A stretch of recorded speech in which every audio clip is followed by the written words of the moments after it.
Yeah, Lori, that one particular issue, taxation, is a big one that lawmakers will be debating.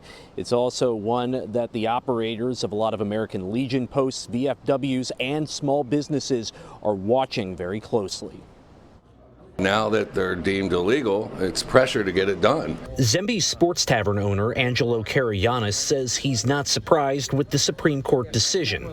But what happens next will affect small business owners and nonprofits. I think it's unacceptable if they can't come together and at least start with a scale. Start with a low tax and maybe build it up over years and evaluate it after a small period of time. But how much should skill games be taxed? Governor Shapiro wants a similar rate to casino slot machines at 52%.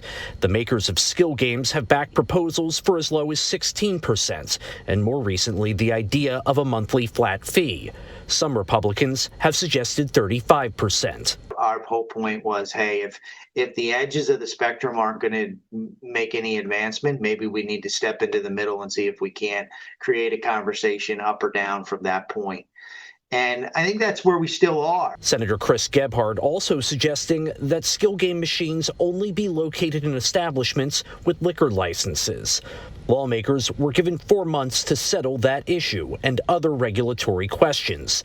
The final product could have major effects on the state's budget. Making sure that we get the tax rate right.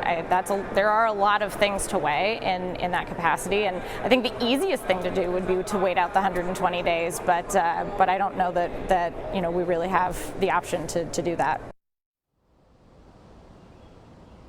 The Supreme Court giving lawmakers 4 months to act on this particular issue simply because right now there's roughly 10,000 nonprofits and businesses that have these devices in their establishments.